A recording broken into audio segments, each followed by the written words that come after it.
ইরানের সাথে চুক্তি প্রায় চূড়ান্ত, দাবি ট্রাম্পের। ইউক্রেনের রাজধানী রাশিয়ায় ব্যাপক মিসাইল হামলা। 4 দিনের চীন সফরে পাকিস্তানের প্রধানমন্ত্রী। দক্ষিণ লেবাননে ইসরায়েলি হামলায় নিহত আরও 15। ইসরায়েলের এক মন্ত্রীকে নিষিদ্ধ করল ফ্রান্স। আমন্ত্রণ জানাচ্ছি বাংলাদেশ প্রতিদিনের বিশ্ব সংবাদের সাথে আছি আমি তানজির রহমান। শুনছিলেন এতক্ষণ সংবাদ শিরোনাম, এবারে থাকছে বিস্তারিত সংবাদ। কি হয়েছে? মিনিস্টার ফ্রিজ কিনে হাম্বা জিতেছে। মিনিস্টার ফ্রিজ কিনুন, হাম্বা জিতুন, আরো আছে আকর্ষণীয় উপহার।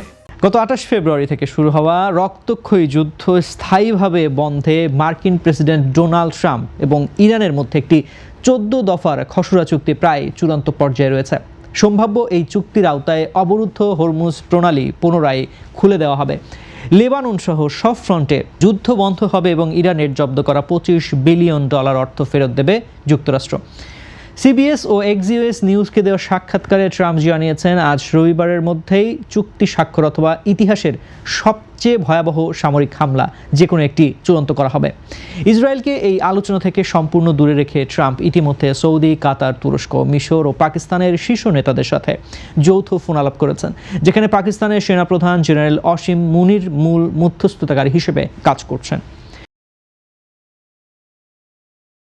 ইউক্রেনের রাজধানী কিয়েভে মধ্যপাল্লার অত্যাধুনিক ওরেসনিক ব্যালিস্টিক ক্ষেপণাস্ত্র দিয়ে ভয়াবহ ও ব্যাপক হামলা চালিয়েছে রুশ বাহিনী, যার সতর্কতা আগেই দিয়েছিল ইউক্রেন ও মার্কিন প্রশাসন।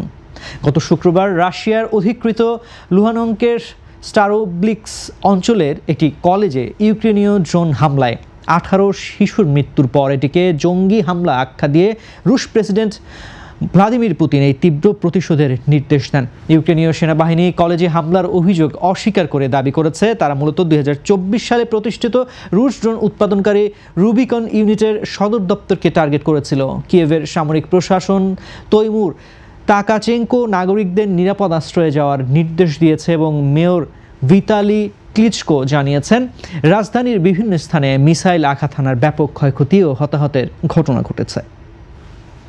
4 দিনের এক গুরুত্বপূর্ণ সরকারি সফরে চীন পৌঁছেছেন পাকিস্তানের প্রধানমন্ত্রী শাহবাজ শরীফ। গত শনিবার হাংঝৌ বিমানবন্দরে তাকে চীনের বেইজিজিয়াং প্রদেশের ভাইস গভর্নর এবং 2 দেশের উচ্চপদস্থ রাষ্ট্রদূতরা উষ্ণ অভ্যর্থনা জানান। সফরের শুরুতেই চীনের সিপিসি সেক্রেটারি ওয়াং হাংওয়ের সঙ্গে বৈঠক করেন শাহবাজ। সেখানে চীনের জেইজিয়াং এবং পাকিস্তানের পাঞ্জাব প্রদেশের মধ্যে সিস্টার প্রভিন্স সম্পর্ক স্থাপন সহ 2টি গুরুত্বপূর্ণ সহযোগিতা চুক্তি স্বাক্ষরিত হয়। 75তম কূটনৈতিক বার্ষিকীকে সামনে রেখে স্বাক্ষরিত এই চুক্তির মূল লক্ষ্য হল 2 দেশের মধ্যে বাণিজ্য, বিনিয়োগ, কৃষি, শিক্ষা, সংস্কৃতি ও পর্যটন খাতে জনকল্যাণমূলক ও বাস্তবমুখী সহযোগিতার নতুন অধ্যায় শুরু করা। অর্থনৈতিক সম্পর্ককে আরও গতিশীল করতে পাকিস্তানের প্রধানমন্ত্রী এই সফরে চীনের শীর্ষস্থানীয় কোম্পানিগুলোর প্রধান নির্বাহীদের সঙ্গে বৈঠক করবেন এবং বিশ্ববিখ্যাত প্রযুক্তি প্রতিষ্ঠান আলিবাবা গ্রুপের সদর দপ্তর পরিদর্শন করবেন। দক্ষিণ লেবানন জুড়ে ইসরায়েলের দফায় দফায় নৃশংস বিমান হামলায় নারী ও শিশুসহ আরও অন্তত 14 জন বেসামরিক নাগরিক নিহত হয়েছেন। এর মধ্যে সির আল গার্বিয়া এলাকায় একটি আবাসিক ভবনে হামলায় 9 জন এবং আল বাকবুক এলাকায় 5 জন নিহত হন। আন্তর্জাতিক মানবিক আইন লঙ্ঘন করে কাফরা এলাকায় আহতদের সরিয়ে নেওয়ার সময় সিভিল ডিফেন্সের উদ্ধারকর্মীদের উপর হামলা চালিয়েছে ইসরায়েল। এছাড়া নাবাতি এলাকার একটি সেনা ব্যারাকে হামলায় এক লেবানিজ নেতা আহত হয়েছেন। লেবাননের স্বাস্থ্য মন্ত্রণালয় জানিয়েছে, চলতি বছরের মার্চের শুরু থেকে পর্যন্ত ইসরায়েলি হামলায় লেবাননে নিহতের সংখ্যা 3000 ছাড়িয়েছে এবং আহত হয়েছে প্রায় 10,000 মানুষ। এই বর্বরোচিত হামলার জবাবে ইসরায়েলি সামরিক স্থাপনা লক্ষ্য করে ড্রোন হামলা চালিয়েছে হিজবুল্লাহ। ইসরায়েলি সেনাবাহিনী স্বীকার করেছে যে লেবানন সীমান্তের কাছে এই ড্রোন বিস্ফোরণে তাদের এক সেনা নিহত ও 2 জন আহত হয়েছেন। ইসরায়েলের কট্টর ডানপন্থী জাতীয় নিরাপত্তা মন্ত্রী ইতামার বেন গভিরের উপর নিষেধাজ্ঞা জারি করে তার ফরাসি ভূখণ্ডে প্রবেশ সম্পূর্ণ নিষিদ্ধ করেছে ফ্রান্স সরকার। গাজাগামী ত্রাণবাহী নৌবহর গ্লোবাল সুমুদ ফ্লোটিলার আন্তর্জাতিক অধিকার কর্মীদের চোখ ও হাত বেঁধে মেঝেতে ফেলে রেখে উপহাস ও হেনস্থা করার একটি ভিডিও বেন গভির নিজেই সোশ্যাল মিডিয়ায় পোস্ট করেন, যা বিশ্বজুড়ে তীব্র নিন্দার ঝড় তোলে। গত সপ্তাহে আন্তর্জাতিক জলসীমা থেকে ফ্লোটিলার জাহাজ আটকে 430 জন আরোহীকে অবৈধভাবে ধরে নিয়ে যায় ইসরায়েলি নৌবাহিনী।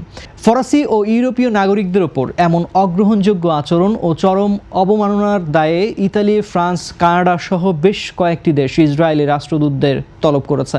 ফ্রান্সের পররাষ্ট্রমন্ত্রী জ্যানুয়েল বারো স্পষ্ট জানিয়েছেন যে কোনো ফরাসি নাগরিকদের ওপর হুমকি ও সহিংসতা বরদাস্ত করা হবে না।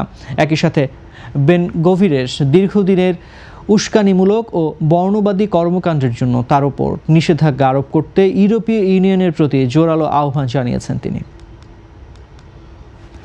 দর্শক, এই ছিল আজকের বাংলাদেশ প্রতিদিনের বিশেষ সংবাদ। সবশেষ খবর জানতে চোখ রাখুন বাংলাদেশ প্রতিদিন ফেসবুক পেজ ও ইউটিউব চ্যানেলে। এতক্ষণ সঙ্গে থাকার জন্য ধন্যবাদ সবাইকে।